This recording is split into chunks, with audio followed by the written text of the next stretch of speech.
Go ahead and unmute yourself, Brother Robinson. You good.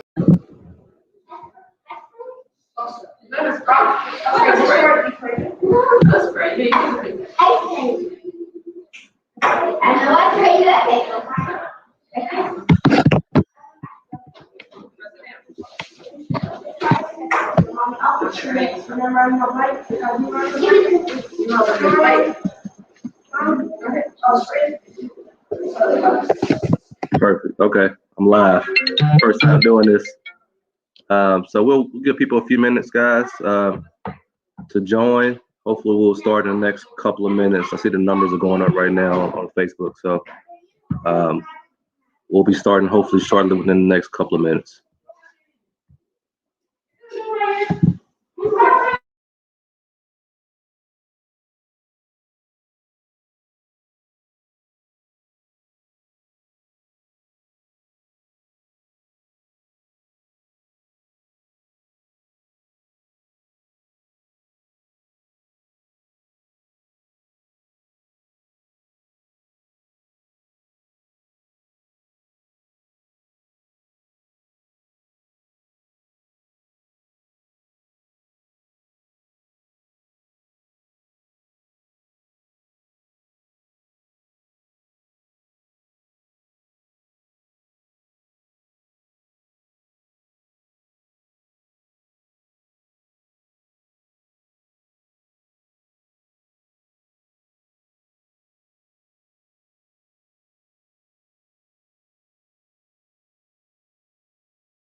All right, good evening, everyone. My name is Daryl Robinson, and I'm the District Director for the state of Texas of Tcac. And tonight, we're going to have a discussion on focusing on mental health in the African American community during COVID-19. So Dr. Napoleon Higgins will be leading this discussion tonight. And here's a little information about him. So Dr. Napoleon Higgins is a child and adolescent adult psychiatrist in Houston, Texas. He is the owner of Bay Point Behavioral Health Services and Southeast Houston Research Group. Dr. Higgins received his MD from Meharry Medical College in Nashville, Tennessee, and his complete residency in adult psychiatry and his fellowship in child and adolescent psychiatry at the University of Texas at Medical Branch at Galveston. He is the president of Black Psychiatrists of Greater Houston, past president of the Caucus of Black Psychiatrists, and of the American Psychiatric Association, and past president of the Black Psychiatrists of America, Incorporated. Dr. Higgins is co-author of How Amari Learned to Love School Again, a story about ADHD, Mind Matters, a resource guide to psychiatry for Black communities, and author of Transition to Practice, 21 Things Every Doctor Must Know in Contract Negotiations and Job Research. He also specializes in nutrition and health to improve patients' lives mentally and physically. He empathizes that good mental and physical health are key in the practice of psychiatry and medicine. Dr. Higgins has worked with and founded many programs that help to direct inner city young men and women to go to college and finish their educational goals. He has worked with countless community and mentoring programs and special interests in trauma, racism, and inner city issues and how they affect minority and disadvantaged children and communities. So once again, please help me welcome Dr. Napoleon Higgins. Well, thank you so much, Brother Robinson, and the work that you do with TCAC. I know it's a warm, fulfilling, and busy job. So I appreciate you. I also want to appreciate Dr. Ron Peters for getting us connected, and and helping to push this program forward. And of course, Jamal is in the background working with the StreamYard and Facebook and all of that. So it's great to be here today to address TCAC, but also to address everyone out there who's listening. We, the brothers of Alpha Phi Alpha, do consider ourselves to be our brother's keeper. And, we do consider ourselves to be servants of all. And this is part of our service that we're trying to do. And I'm appreciative, and I feel very warm to be able to be of service to my fraternity and also to my community. I know I've shared this post on Facebook that we were doing this today, and I've had family members to share it, friends to share it. So I know it's more than the brothers on here. So I want to welcome all who have an interest in Black mental health and our own mental health. And thank you all so much for being here today. So I'm going to share my screen here. And as I bring up my slide,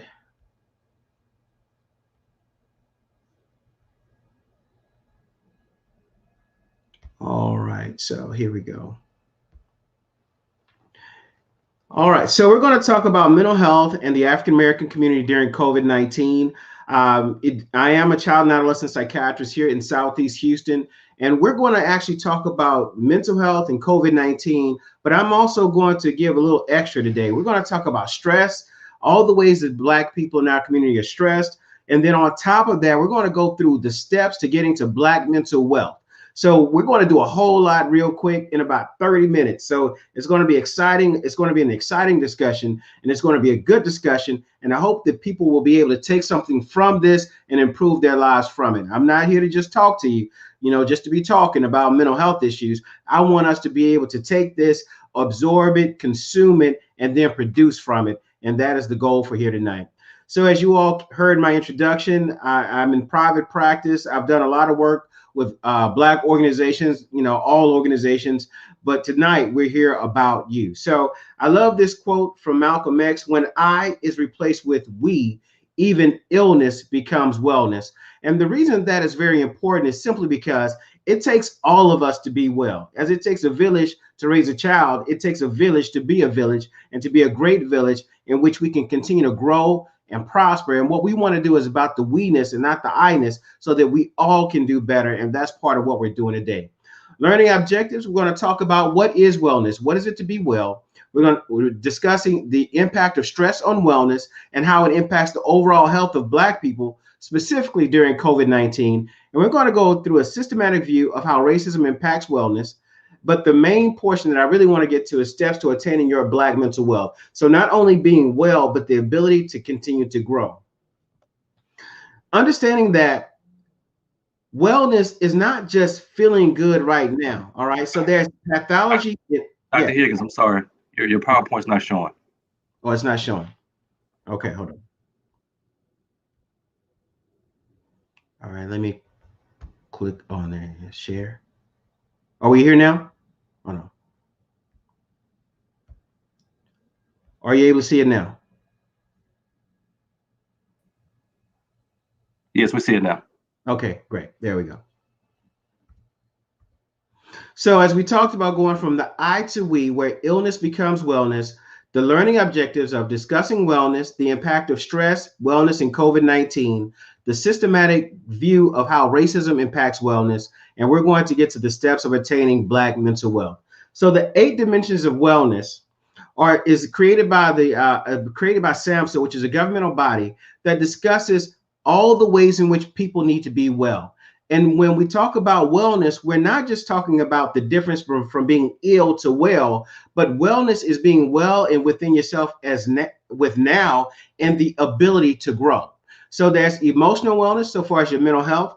Financially, where's your money at? Socially, the ability to have a sense of community around you. Spiritual, so far as finding your purpose, meaning in life, and your oneness with God or with every higher power that you consider yourself to be a part of. Occupational wellness, the ability to make money, to get life out of what you do. physically, how you're doing physically, intellectually, mentally, with your growth, and the environmental wellness of having clean air, clean water, and having a good environment around you that is pleasant, that can help with that growth. But the fact is this: Black people overall, on average, are not well. And why is that? And so, in the proof of that, you're looking at issues of high blood pressure across the top, high blood pressure, diabetes, and stroke. Black people among all ages lead the nation in all causes, in the top 10 causes of death. All right. So, of all causes, Black people are more likely to die across our nation. And we're going to take a little bit of look on why that is. And then you have the emotional recent events. We see a lot of Blacks struggling on television. We look at the issues of, unarmed Black people being shot or killed by the police, feeling as if the legal system is unfair, the impact of Ahmaud Arbery, Breonna Taylor, George Floyd, and the list continues to go on. The 8 minutes and 46 seconds where repeatedly they watched Brother Floyd be murdered by a cop, and to repeat it on television over and over and over again. And I know for myself, I started to become nauseous every time I saw it. And the thought is this an example of what we're looking at is modern day lynching, where essentially we draw in a crowd to watch a Black man be killed, a Black woman be killed or pass away without even the bother or at least blurring out his face to keep the humanity there. So we want to make sure that we're not desensitizing America to the death of Black people. And we want to make sure that we pay close attention to what's going on. And so within this insurrection, I know for us in Houston, we had no lights, no heat. The insecurities of everything that is going on is quite bothersome to us as a group of people, and we're enduring that. And then on top of that, you look at the issues of school and work stress going on right now. We're coming to the end of the year. Congratulations to the school systems, the students, the teachers, and the parents for getting close to the end of this year. And that because of the pandemic, a lot of people couldn't, we had to go to school. You have to have your child educated. You can't stop that. But there's stress on top of stress, and that we have the stresses already of life. But then this issue of kids being out of school, people having to work from home, not having the essential tools. And I know a lot of people had to get real savvy on how to use the internet and bandwidth and things of that sort. And then we found out that 40% of Black families did not have, access to computers or internet. But then also one thing that I did not know is that in a lot of Black communities, they did not have high-speed internet. I'm talking about in the middle of the city of Houston, you have kids trying to go to school who don't even have high-speed internet available to them.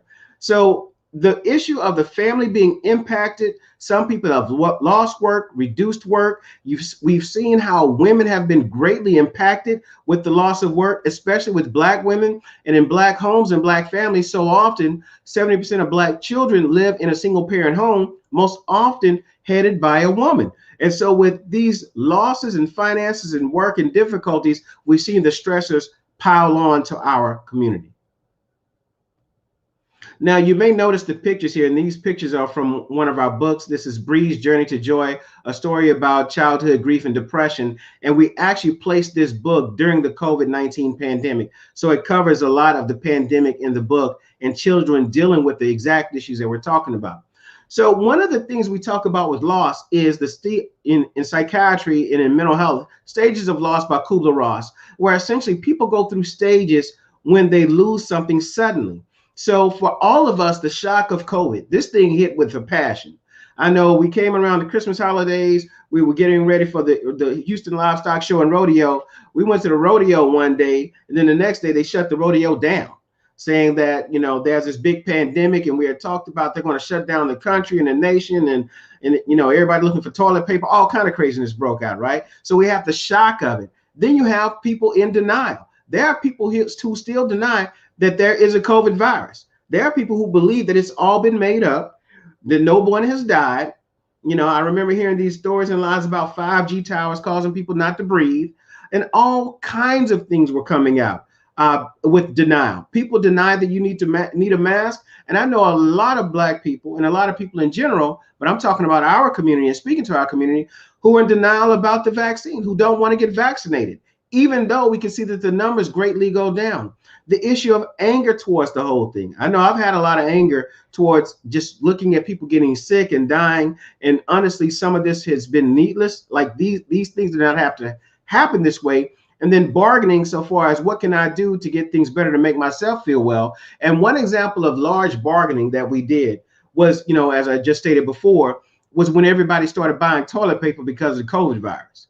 Like the COVID virus doesn't cause gastrointestinal issues for the most part. So why is everybody buying toilet paper? But everybody's trying to do whatever they can to help make themselves feel secure, even though toilet paper had nothing to do with the virus. And then the last thing is acceptance, accepting where we are, what has happened, and then what we need to do. All right. So we want to get to the acceptance of the virus, the illness, the issues of racism. All of that is we need to understand that. But what do we need to do? And that's what we're going to get into today. Acceptance and moving forward. When looking at the losses, kids not playing outside with friends and playmates and schools out, for a lot of kids, even especially in the other states, and folk being stuck in the house. And as we show here in this picture, a lot of people have passed away and have died from COVID or for whatever number of reasons. For a lot of children, their first stage of loss is losing a grandparent. That's typically your first loss. So we have these multiple losses, not just of people that would normally occur, but of all of these things that would be normal to childhood. For teenagers, graduation, prom, project graduation, at least these kids, most of them this year are going to be able to do graduation and prom. But a lot of kids last year, they went to spring break in March of 2020 and just never saw their friends again that they grew up with, like just never saw them, like boom, gone.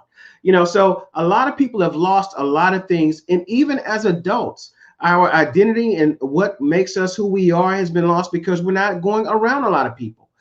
So we're being stuck in the house. It's easy to get distracted, hard to focus on these computers because you're not interacting with people.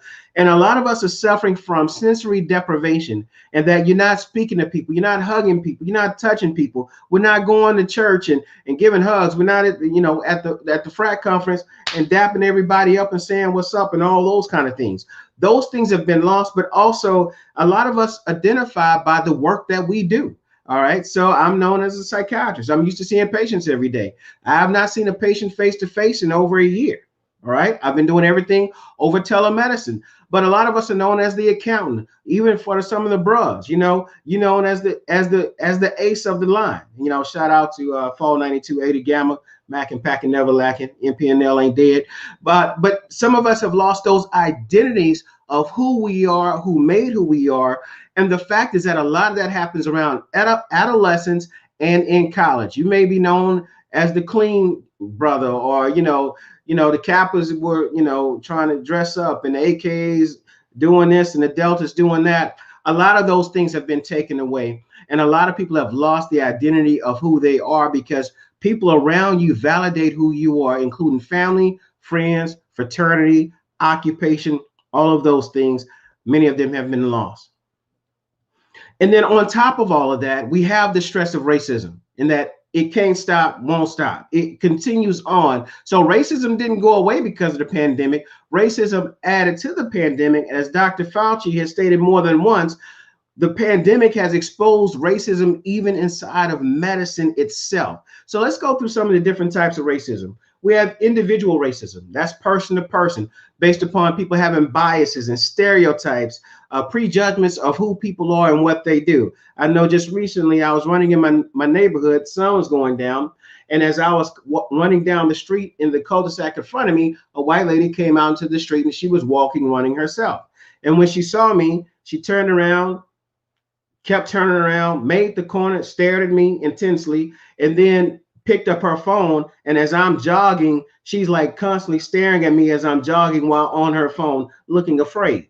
That is called individual person-to-person racism, based upon stereotypes and prejudgments of obviously, if a black man is running in my neighborhood, he must be running after me. When obviously I'm running in the neighborhood because that's what you're doing. We're all out here exercising.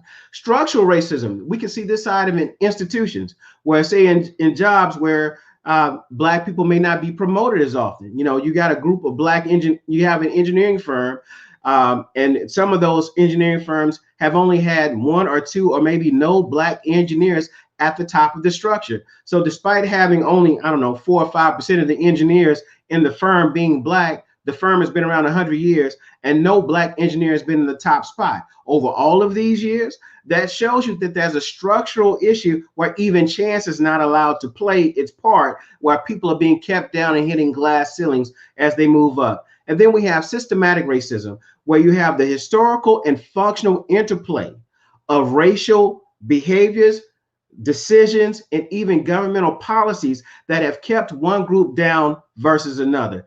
Individual, one-to-one, structural, hierarchy, and then the systemic interplay where all of these come into account generation after generation. So let's look at some of these issues that cause stress. The stress of poverty and financial literacy. Over one quarter of Black people in America live in poverty. Almost half of those live in single parent homes.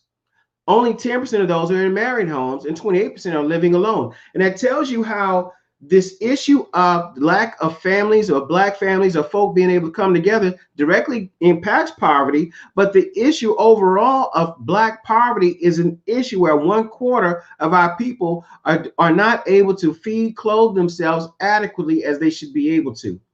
There's a wide, pervasive, and currently growing wealth gap. So even despite those of us who are making good money, obviously, I know a lot of just about all that I know, and most of my friends who would know me are all making good money, but there's a wealth gap between how much I make, let's say maybe I'm at the 88th percentile versus somebody at the 90th percentile so far as on growth of wealth. And you rarely see a Black person who has extreme wealth, and we're in very low percentages of those large amounts. So far as you have Oprah, but Oprah's not Jeff Bezos type of money. She makes great money.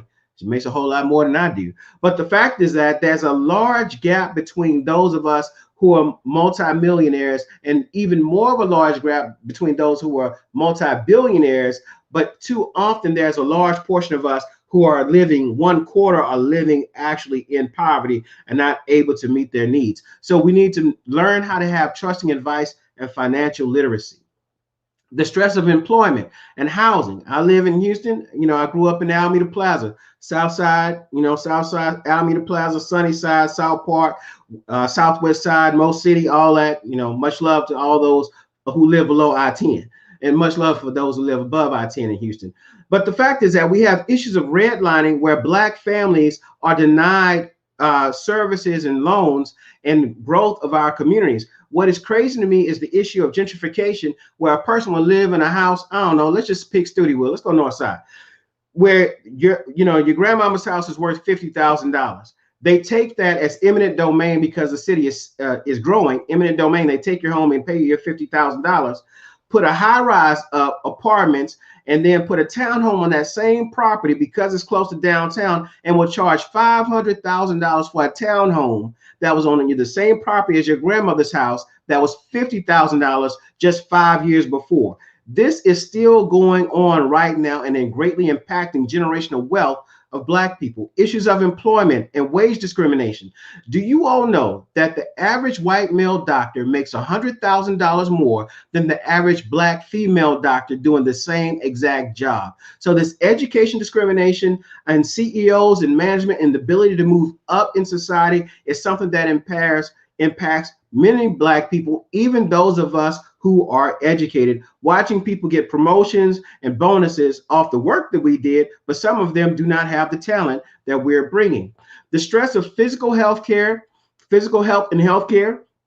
One thing we have to pay attention to is the social determinants of health, which basically means that you are born into a certain situation, and what world you are born into greatly impacts your ability to grow, live, work, grow of an old age, and the amount of money that you make. It affects your neighborhood, your healthcare, and your economic stability. So the fact is that these racial divides even occur when you control for socioeconomic factors. So Black people will believe because I make a lot of money, it doesn't impact me. That is false. Oddly enough, we are the only race in America that the more money you make, with the more money you make, it does not extend your livelihood. And that because you make more money does not mean that you will live longer than a Black person who is working class. So my barber, oddly enough, because of my socioeconomics and where I live, he's more likely to live longer than I am, because as Black men make more money, actually we live shorter periods. And then we're looking at, this just came out recently, where they found that Black children who live in the suburbs, whose parents make more money, actually have more stress on their bodies because of their losing the cultural community. But also there's the issue of racism that they're hitting at very young ages that go out throughout their entire lives. You're looking at the studies of Black women with college degrees are 1.6 times higher, about 2 times higher is what the number came out to be, of higher risk of pregnancy deaths when pregnant. Now, when they controlled for income and education, they found that a Black woman who was educated was 5 times more likely to die than white women during childbirth, during the child rearing pregnancy time.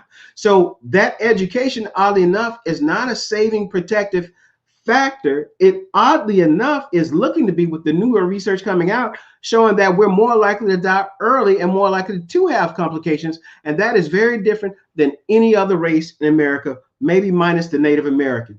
Black newborns, if they are assigned to a white doctor in a hospital, as the study has showed, are 3 times more likely to die than if that same child was seen or cared for by a Black physician. So there is racism inside the healthcare system. So the fears that we have are true, and that's why we need to pay close attention to what's going on around us.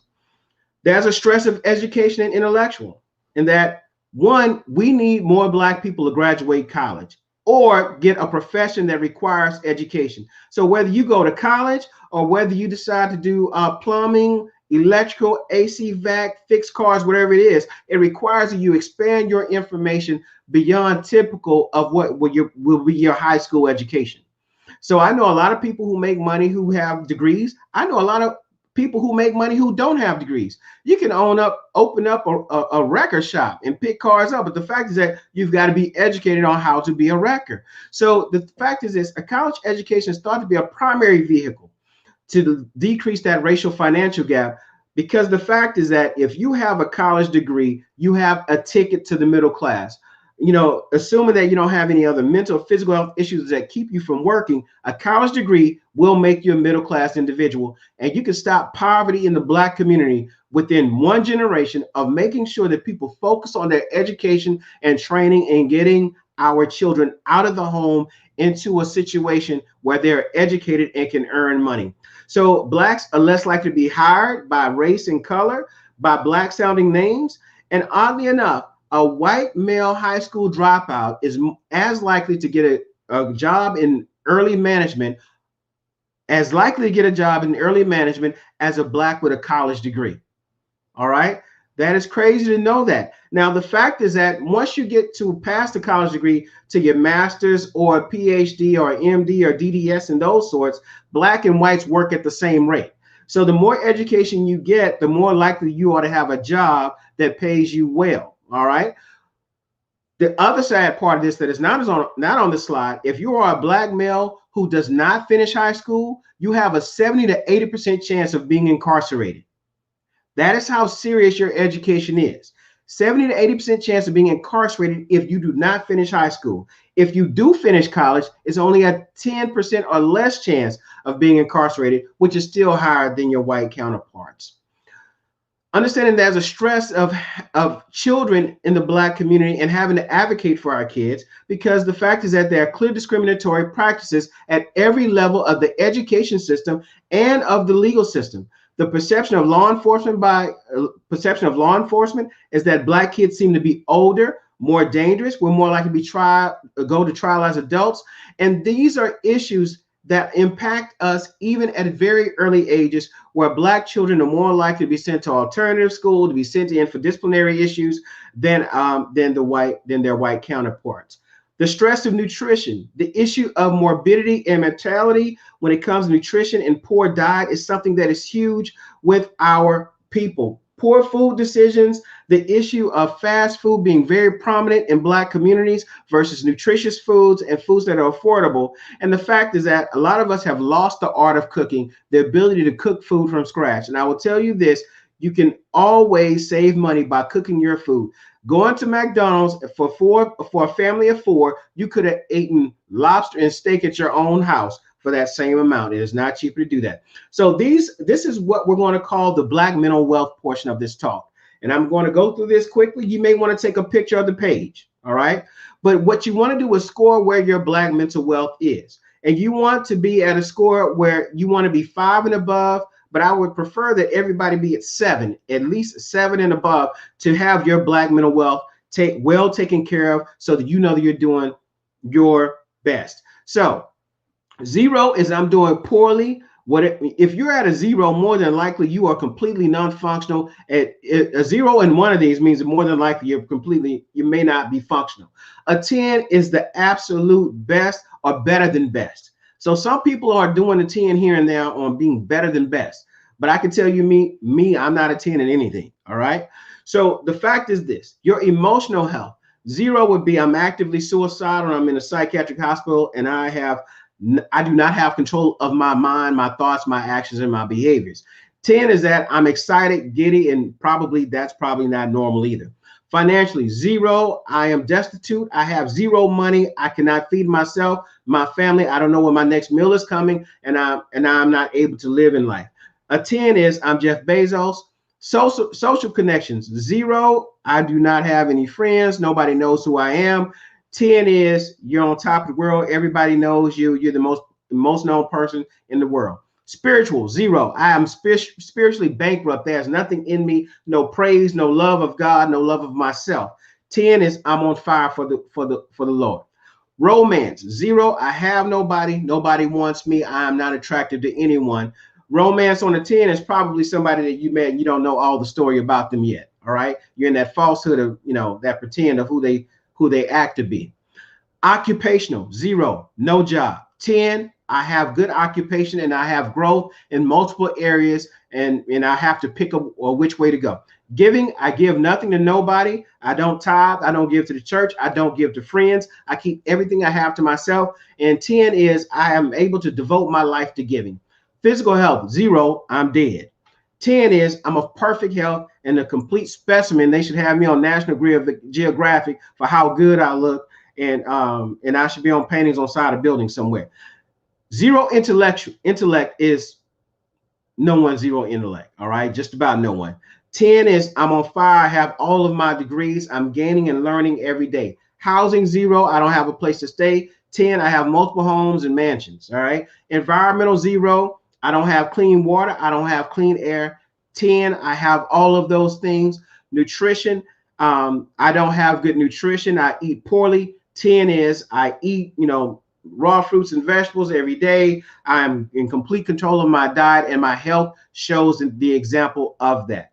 Now, when you look at your score, you want to look at where am I below 5, where am I above 5, understanding that you want to work on all of that. Too often we focus on what we don't have, but you also need to focus on what you do have. So if you're good at something, if you're good at finances and you're a 6 or a 7, grow that to an 8 or 9 or 10. All right. But if you're poor on your nutrition and you have a lot of health issues and a lot of weight issues, and say that you're a number 3, you need to work on that as well. So work on those things that you are poor at and work on those things that you are good at, because the fact is that all of that is you, and you want to improve every aspect of your life. So if you're emotionally poor, you want to look at where are your stresses at and where do you mitigate or get rid of those stressors, right? So there are things and people that we cannot control.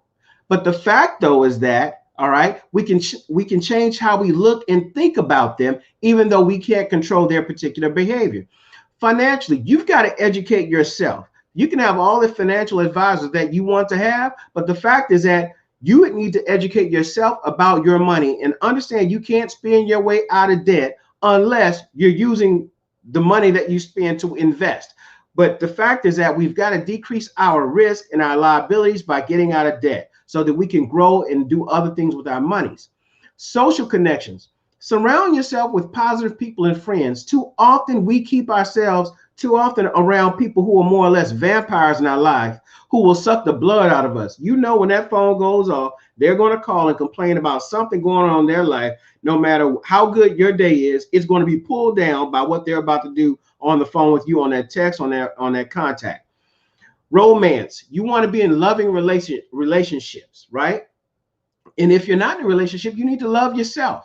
All right. So loving relationships, people that you are close to, and and that little good thing that goes on sometimes. The fact is that you want to be in a good, loving relationships and work on that. And some of us are by ourselves, but we also need to be able to love and romance within ourselves, because it's hard for somebody to love you if you do not love yourself. Occupational, satisfying work that pays well and that has growth. Giving. If you're not giving, you need to donate some time. And there's more than money to donate. There's time, money, there's resources. A lot of people are conduits who get people connected to one another. Or we have this skill. I'm an engineer. I'm great at math. Why not go and do some tutorials or help some kids or something with their math? Physical health. You've got to be physically active. And that's one issue that I have with all the work that I do, is sometimes I neglect that. So I got to be physically active every day to get a good sweat and it's something to breathe air in and out of my lungs. Intellectually, I've got to learn and be educated. Despite all that I know on mental health, there's so much I don't know, and I got to continue to grow in my profession and my other interest in life. Housing. Are you living in a situation where it's safe, reliable, and comfortable? Realizing that a bigger house will not give you more safety, more reliability, more comfort. If anything, it may give you more debt. So the point is, make sure your housing is safe, reliable, and that it's a good financial investment. That's the first key to wealth, generational wealth, and passing it on.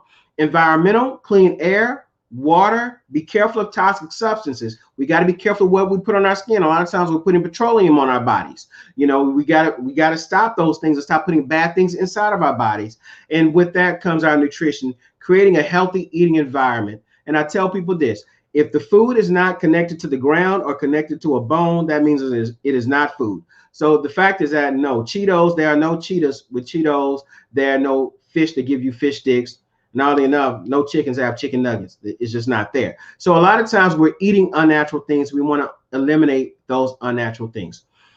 Last thing here, we have to have ourselves in a situation of prayer and meditation.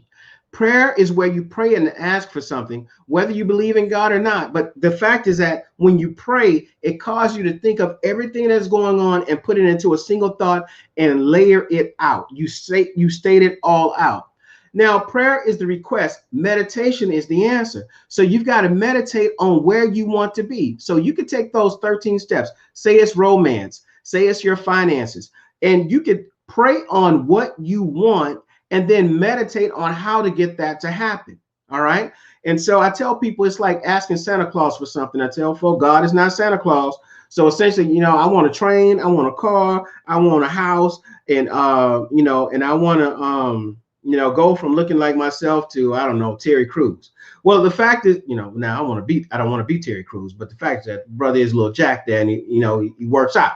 Well, the fact is this: I can pray about it all day, but the fact is that I don't want to just do a request and ask God as if he's Santa Claus. He's going to give me the answer to what I need to do to improve myself.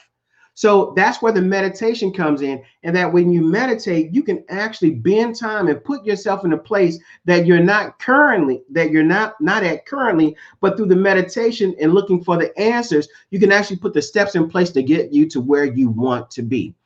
And the last thing I'll say is this: adaptation is key. Adaptation is key. Why is that? The world is very different right now. COVID has happened, all this racial unrest. We had a black president, then we had Donald Trump, then we have a black Asian president who is an AKA from Howard. That just seems well too close to somebody I would know. And you have Uncle Joe, or President Joseph Biden, as the president. Things are very different. They're going to be very different coming out of this pandemic. And so often, too many times, high performers are waiting for the world to go back to where it was. And the fact is that it's not going back to where it was. You want to take advantage of the changes that have occurred, because there's been there's a massive reshuffle going on, and there's a new game of space is about to be played.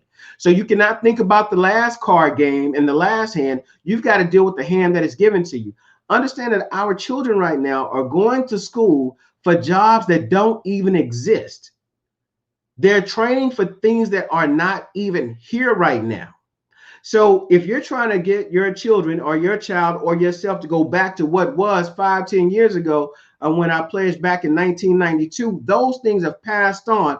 There's a 2022 coming up, and how do I seize the moment of 2022, 2042, because everything is going to be different. So we've got to be able to adapt to the changes, and we as a people, as a group of Black people, we as a fraternity, to the needs of our people today.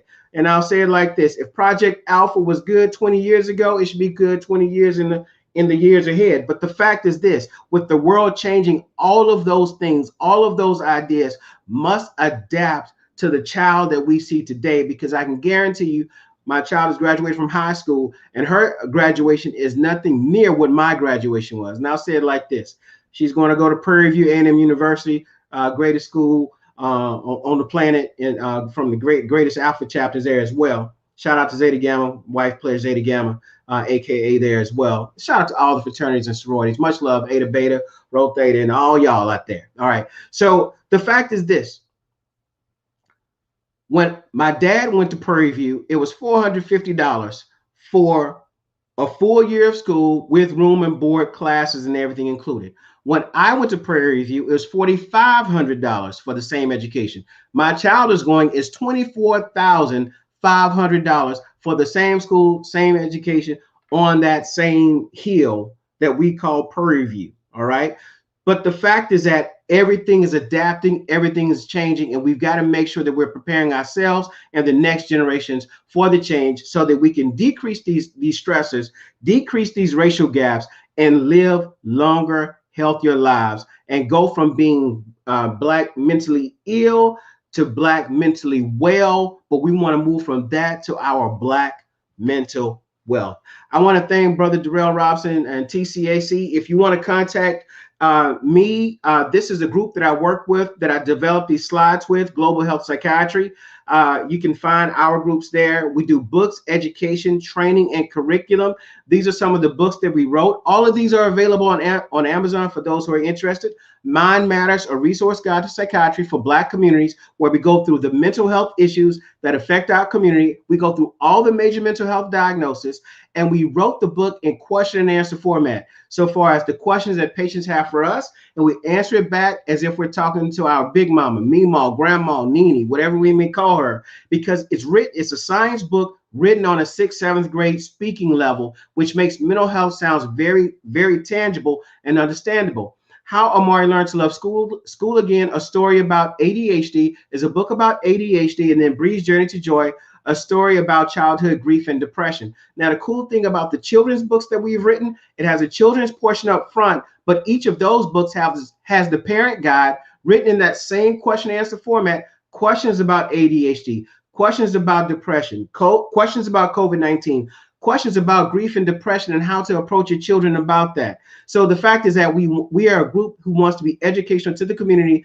We also do corporate work as well as individual group work as well. And these are some of the things that I'm working on individually. This is Transition to Practice, 21 Things Every Doctor Must Know in Contract Negotiations and the Job Search. So you want to have fulfilling work for yourself. Stone Cold Beauty is hair and skin products that me and my daughter do together. You know, had to get on that entrepreneurship.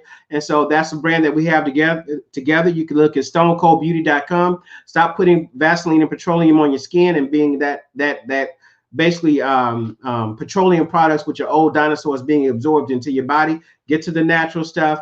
And this is how to contact me, NapoleonHigginsMD.com, as well as my email, website. Everything on my social media is at Napoleon Higgins. Thank you all so much. I greatly appreciate your time and attention. And thank the brothers of Alpha Phi Alpha and TCAC for allowing me to be with you all here today.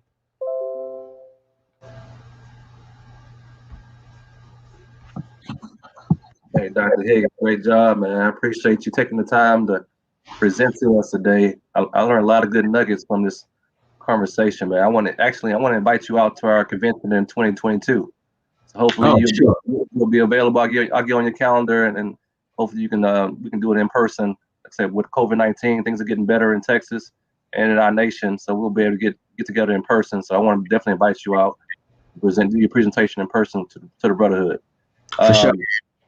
I think we have a few questions from the floor. I want to ask you, with the inflation of goods and services, what advice do you have for people who are struggling with choosing healthier food options versus affordable food options? All right. So when you look at healthier versus affordable foods, we have to look closely at what type of foods that we're picking, right? So essentially, one of the least expensive fruits that we can get into our system is going to be the watermelon, right? So the watermelon, oddly enough, is something that we brought here from Africa to America, and they got watermelons all over the place, right? And those cost about $5, and they have about 40 servings of raw fruit right there. Some people call it the other red meat, and the watermelon is spiritual to Black people, even though they like to cast us, you know how they do with us in watermelon. But the fact is that is one of the easiest things that you can do. You want to buy things that are on sale, and then also you want to buy things that are in their original state. So things that are in your raw fruit, your raw foods, your raw vegetables are so much cheaper than if you bought something that's already cooked. Now I know for myself, we used to eat a whole lot of hamburger and stuff like that, trying to get more to our seafood. But the problem is that all of those things can be very expensive. So those are things that we are not able to partake of, but you do want to make the good choices for what you can afford. Now, I know also when I was a kid back in the day, we used to go fishing all the time. So, I mean, you can always go pull the fish out the water. It's not that deep. It's not a whole lot of science to that. So you can always do those type of things, but we've got to be smarter about how we consume food, but also do not fall for the marketing practices. Going to Wendy's is not cheaper than cooking your own food by no stretch of the imagination. And then also learning how to cook foods that cook quickly. So you don't want to spend an hour or two every night trying to prepare food. I know for myself, mom, my mom, she could hook it up pretty dang on quick, and even myself, I'm able to cook a meal pretty fast. I know for myself, I love shrimp. Shrimp cooks like that. It takes 5 minutes for that shrimp to be done once it's thawed out. Your turkey meats, things of that sort, so far as if you're putting those proteins in. I love sweet potatoes. Those are very inexpensive and extremely nutritious. Realizing we brought that over from Africa as well. So the fact is that these are, sweet potatoes, watermelon are extremely nutritious type foods that are inexpensive, that are also very filling as well. Water is free. All right. And getting water out of a plastic bottle is no better than getting the water out of your tap. You don't need to spend a whole lot of money on water if you're going to be drinking out of plastic bottles, realizing that plastic bottled water also has the plastics and stuff like that in that as well. So we want to be very careful about how we perceive the cost of food, and that prepared foods always cost more. I know I was in line at a grocery store, and the lady behind me had breaded chicken breasts that were inside of a box, and I had chicken breasts that were raw. The fact is that I knew that mine cost about $3. Her box, which was less, cost about $7 or $8. So we've got to understand the mindset of how food is done and prepared, and learn how to cook on our own. It saves us money. Got a couple more questions that came in, Brother Higgins. Well, what is your opinion on frozen vegetables? Are they okay to consume? Frozen vegetables are great. There's, some would say frozen vegetables are actually better and more nutritious than the ones that we buy in the produce section. When they do the frozen vegetables, they actually go down the line and they're cutting the food off the vine or the stem or whatever. It is immediately washed and frozen for many times as it's going down the line at the farm. So frozen vegetables are going to be as good or better. And also, what you don't want to do, you don't want to consume canned vegetables. There's no need to do that. Frozen ones cost, just about, I don't know too many people who are so poor that they don't have refrigeration in their home. So the fact is that you don't want to buy it out of a can. You want to buy it frozen because they cost about the same amount, and there's two different total nutritions on that. understanding that a can, there's no way to put a green bean inside of a dark can in liquid for 5 years and believe that that is still a green bean. That is no longer a green bean. That's something else. That's dead, rotten food. You want to make sure you have good foods that go into your body that can actually make you and feel and make you feel better, but also are healthier for you to help you grow. All right, one more question. What do you think of the push towards vegan lifestyles and meat alternatives such as a pea protein? What I would say about that is, I have no issues with the vegan lifestyle, but you've got to make sure that being vegan is not just, eating vegetables. You've got to learn how to eat vegan. And then also you got to make sure you're getting the other proteins and nutrients inside of your body that are required. Now, me personally, do I recommend that everybody go vegan? Not necessarily so. The body is made to run off of some protein. So for some people, they find that they may lose too much nutrition. Also, we have to be careful of our ancestry and what our people and our bodies were grown off to live off of. Now, the other side of that is that I see that in America, especially with our current diet, we over meat our diets. We over protein the diet. And that's why a lot of us have issues with weight and high blood pressure and cholesterol and all that, is because we're putting in too much animal protein into our systems. Now, we've got to be careful about some of these other, as I call it, pea proteins and things of that sort, because the fact is that some of that is really processed food. So, so some of that is not actually nutritious or good for you. Some of that is just flat out processed food. So if you're trading a Snickers for a trail mix bar and they both have the same amount of sugar, it's just that one has a better marketing campaign going on, does not make it better for you. So realize that, some foods, French fries are vegan too if you fry them in, like, I don't know, some kind of vegetable oil, but that ain't good for you. So I've seen people switch over lifestyles. They go from one bad diet to yet another bad diet. So we've got to make sure we're educating ourselves on what is good for our bodies and not falling for marketing schemes and marketing tricks. Excellent, brother. Excellent. I appreciate that, man. I don't think we have any more questions. Like I said, man, I want to invite you out to our convention next year in 2022, and it'll be in the Sugarland Marriott. So, hey, we right here. You'll be right here in town. And thanks again, man. Ate the Gamma, brother. Back and packing, never lacking. Right? That's what y'all went all by. All day.